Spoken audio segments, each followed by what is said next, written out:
देवरानी का ठेले का, जेठानी का घर का खाना। माँ जी, खाना लग गया है, आप लोग बैठ जाइए। ला, खा लेती हूँ। वैसे भी आज भर ही खाना है, इसके बाद वैसे भी नितिन की शादी हो जाएगी। छोटी बहू आएगी तो बढ़िया बढ़िया बनाकर खिलाएगी। माँ जी, मैं इतनी मेहनत से चक्की पे आटा पीसती हूँ, सब्जी बनाने के लिए सिलबट्टे पर मसाले पीसती हूँ, सिलबट्टे पर ही दाल चटनी पीसती हूँ कि खाने में स्वाद रहे, और आपको तो मेरे खाने की बिल्कुल वैल्यू ही नहीं है। अरे बहू, बंदर क्या जाने अदरक का स्वाद। आपने मुझे बंदर कहा, मैं आपको बंदर दिखती हूँ? माँ जी, गुस्सा मत होइए। अरे बहू, रहने दे। और तुम बहू इतने प्यार से, इतनी मेहनत से इतना स्वादिष्ट खाना बनाती है, और तुम हो कि उसकी तारीफ करने के बजाय उसी को बोल रही हो। अरे थक गई हूँ मैं आपकी बहू का ये खाना खा खा के, अब मुझे कुछ बढ़िया स्वादिष्ट खाना खाना है। राम प्यारी का ऐसा स्वभाव देखकर सरिता बहुत ही उदास हो जाती है। नितिन की शादी हो जाती है और नई बहू घर में प्रवेश करती है। आओ नई बहू, आज तुम्हारा इस घर में पहला दिन है। उम्मीद है कि आज के बाद तुम हमारे घर को अपने स्वादिष्ट भोजन की सुगंध से भर दो। अरे अभी तो मेरा गृह प्रवेश भी नहीं हुआ और माँ जी को अभी से मेरे हाथ का खाना खाना है। ना जाने आगे यहाँ क्या क्या होगा। अलर्ट हो जा पायल। आओ बहू, कलश गिरा के अपना घर में प्रवेश करो। नई बहू घर में प्रवेश करती है। चलिए भाभी, मैं आपको आपका कमरा दिखा देती हूँ। जानवी पायल को उसके कमरे तक छोड़ आती है। अगला दिन होता है और आज पायल की पहली रसोई है। छोटी बहू एक नई दुल्हन की तरह तैयार हो जाती है। हाथों में चूड़ी, गहने, बनारसी साड़ी, नथ और मांग टीके में आज पायल बहुत सुंदर लगती है। छोटी बहू, आज तुम्हारी पहली रसोई है, हमारे लिए कुछ अच्छा और स्वादिष्ट चीज बनाना। लगता है माँ जी को ढंग से खाना नहीं मिलता, तभी तो इतनी सुंदर नई बहू इनके सामने खड़ी है, लेकिन इन्हें तो सिर्फ खाने की पड़ी है। अरे अब कैसे बताऊं इन्हें कि मुझे तो खाना बनाना आता ही नहीं। पायल किचन में अपनी पहली रसोई के लिए आ जाती है और खिड़की के पास खड़े होकर सोचने लगती है, क्या बनाऊं माँ जी के लिए। ऐसा करती हूँ, यूट्यूब से देखती हूँ, लेकिन उसमें तो बहुत टाइम लग जाएगा, काश बाहर से मंगवा कर दे पाती। पायल अभी सोच ही रही होती कि तब तक खिड़की के बाहर से आवाज आती है, चाउमीन चाउमीन, तीखी और मजेदार चाउमीन। अरे वाह, क्यों ना इस ठेले से ही खरीद कर पहली रसोई में सर्व कर दिया जाए। हाँ भैया, ओ भैया जरा सुनिए, 4 plate chow mein, chilli paneer, momos और पाव भाजी पैक करके दे दो। वो सब तो ठीक है, लेकिन आप इतने धीरे से क्यों बोल रही हैं? अरे भैया जल्दी दे दो ना, क्या पंचायत करने लगे आप भी। राजू पायल के कहे अनुसार सब कुछ दे देता है। पायल भी वही सब जाकर डाइनिंग टेबल पर सर्व कर देती है। सालों बाद मैंने इतना स्वादिष्ट खाना खाया, सच में पायल बेटा, तेरे हाथों में तो जादू है, जादू। हाँ, तुम्हें ये तला भुना मसालेदार खाना ही पसंद आएगा। अरे बड़ी बहू इतने मन से और प्यार से जो बनाती है, वो तो तुम्हें हर जहर ही लगती है। कोई बात नहीं पापा जी, इसमें माँ की कोई गलती नहीं है। बातें चली रही होती हैं कि तुरंत जानवी वहाँ पहुँच जाती है। माँ, बाहर चाउमीन वाला आया है, मुझे चाउमीन खाना है, मैं तो जा रही हूँ लेने। ओह नो, अगर जानवी वो चाउमीन घर में ले आई तो मेरी तो सारी पोल अभी ही खुल जाएगी। कुछ कर पायल, कुछ कर। खबरदार जानवी, तुम्हें तो पता है ना कि हमारे घर में बाहर से खाना नहीं आता। अगर तुम्हें चाउमीन खाना है तो ये खाओ, ये जो तुम्हारी नई भाभी ने बनाया है, खाने में भी बहुत स्वादिष्ट है। जानवी भी पायल की पहली रसोई का खाना खाती है। वाकई भाभी, ये तो बहुत स्वादिष्ट है, लग रहा है आपने ठेले से ही से मंगवाया है। तुम क्या ही जानो कि ये कहाँ से आया है। तुम लोगों को बेवकूफ बनाने के लिए मुझे बिल्कुल दिमाग नहीं लगाना पड़ा। सब खाना खाते हैं और सरिता सब कुछ खड़े होकर सुन रही थी कि सब कैसे उसके खाने से बोर हो गए हैं और पायल के खाने को बहुत पसंद कर रहे हैं।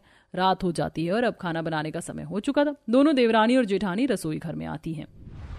बताइए भाभी, मैं आपकी क्या हेल्प कर दूं? पायल, इस घर में सबको तुम्हारे हाथ का खाना पसंद है, ऐसा करो तुम बताओ कि क्या और कैसे बनाना है। मैं?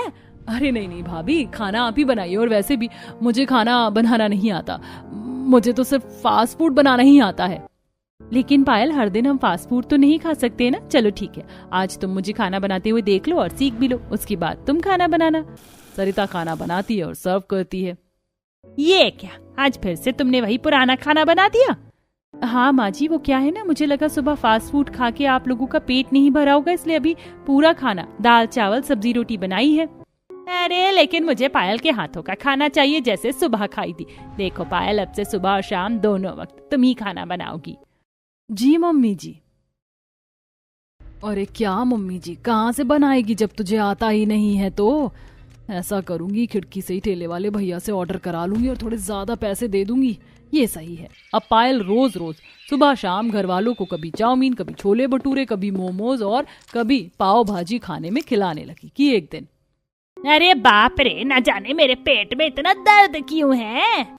माँ ये क्या किया आपने? क्या जरूरत थी आपको ऑयली चीजें खाने की? हाँ तो क्या? अरे इस उम्र में आपको अपने खाने पीने का ध्यान रखना चाहिए और आप हैं कि अरे अब तुम लोग मुझे ही कोसते रहोगे या मुझे अस्पताल भी लेकर चलोगे?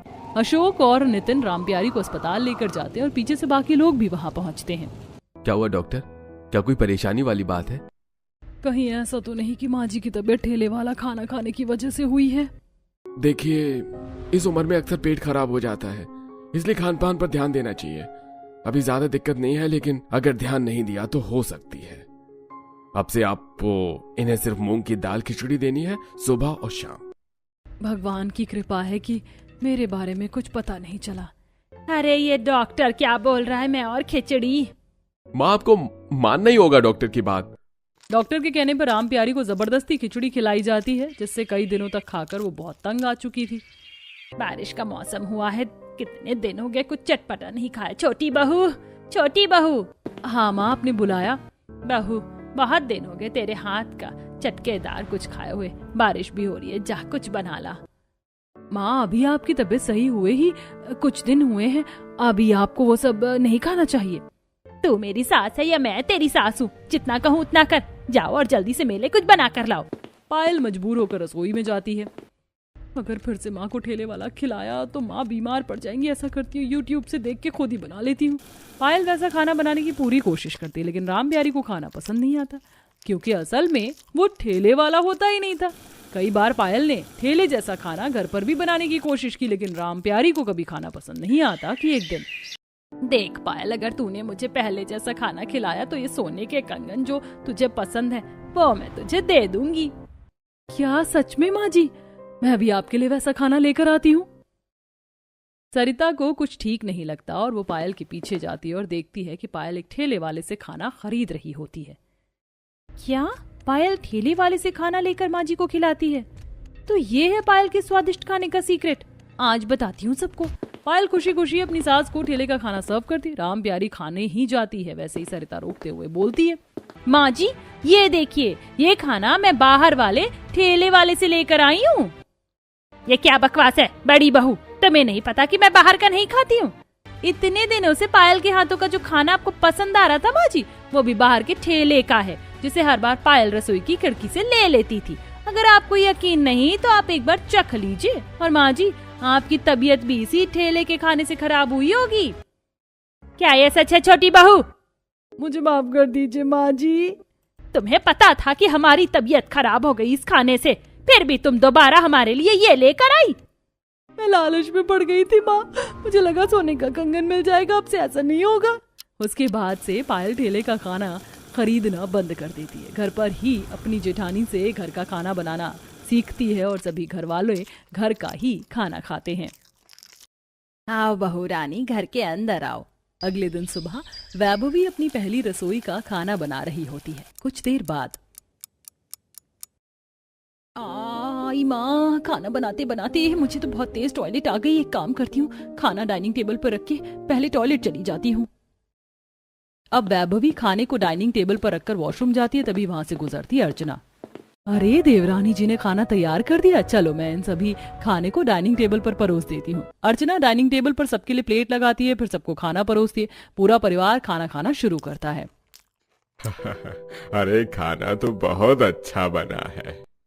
अच्छा पापा जी और सब्जी दूं? रोटी लेंगे आप? माँ जी आपको कुछ चाहिए? नहीं नहीं बहू, मुझे अब कुछ नहीं चाहिए। अरे प्रिंस कपिल, तुम दोनों ने तो कुछ लिया ही नहीं, खाना अच्छा नहीं है क्या?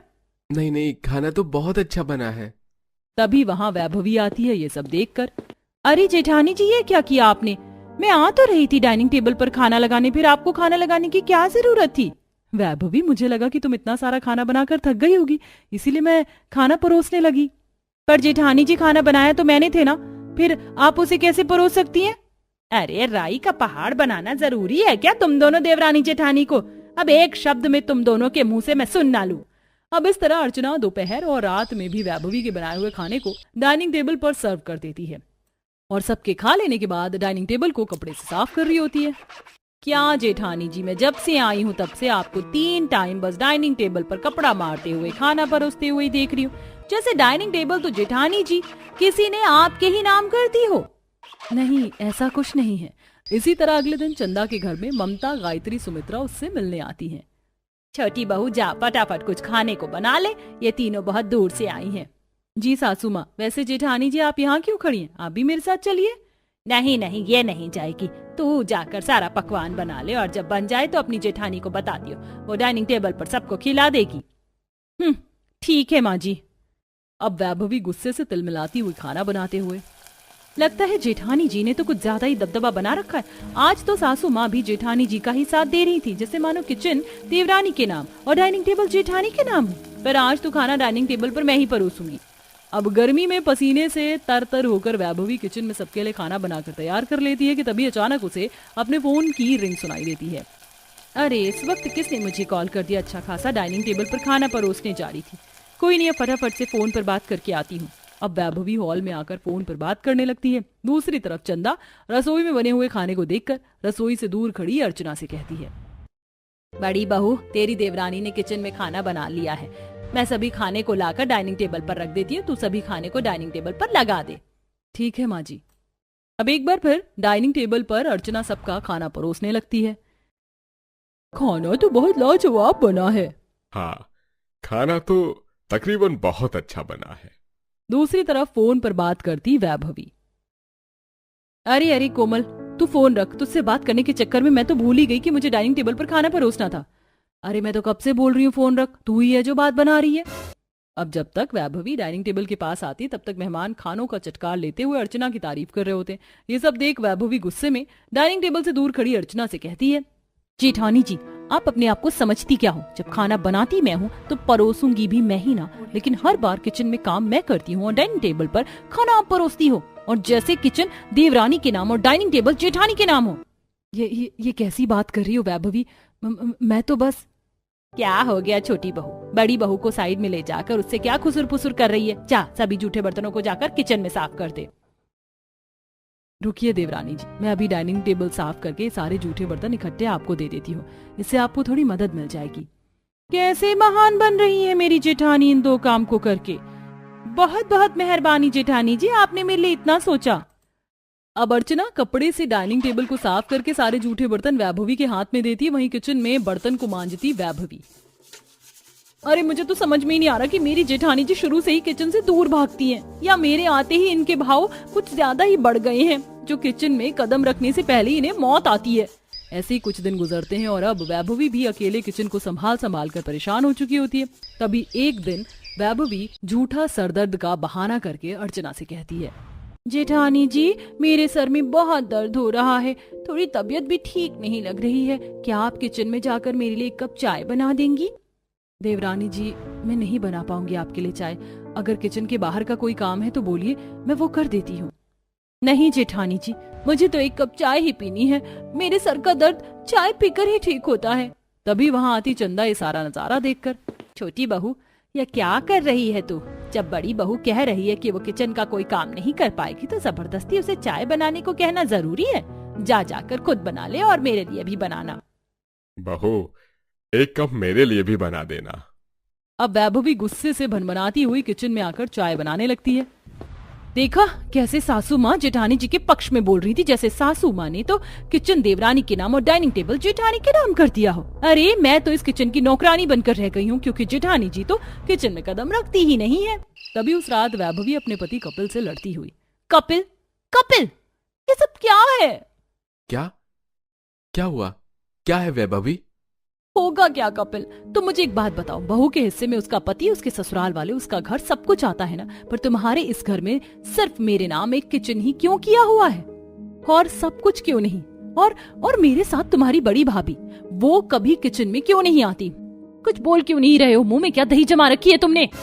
मैं क्या बोलूं वैभवी, मैं बस इतना कहूंगा कि तुम्हारे नाम जो भी काम आया है तुम उसे बखूबी निभाओ।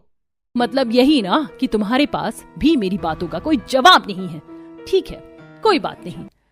अब अपनी जेठानी के किचन में ना आने का रहस्य जानने की जिज्ञासा वैभवी के दिमाग में चरम सीमा पर पहुंच जाती है और उसे कुछ सुझाई नहीं देता। इसलिए अगले दिन जब घर पर कोई नहीं होता, दोनों के पति मॉर्निंग वॉक पर चले जाते हैं, वहीं सास मंदिर चली जाती है, ससुर अपने कमरे में आराम कर रहा होता है और इस मौके का फायदा उठाकर वैभवी किचन में एक टेप रिकॉर्डर पर तेज तेज डर के चिल्लाने की आवाज के साथ ड्रामा करती हुई कहती है, बचाओ बचाओ जेठानी जी, आप कहाँ हैं? जल्दी किचन में आइए, नहीं तो मैं मर जाऊंगी जेठानी जी। टेप रिकॉर्डर पर डर की आवाज और वैभवी के चिल्लाने की आवाज सुनकर अर्चना घबरा जाती है। उसके पसीने छूटने लगते हैं और वह घबराती हुई पहली बार किचन के अंदर कदम रखती है, जहां किचन का गैस ऑन होता है, जिसमें से बन्नाटेदार लौ निकल रही होती है।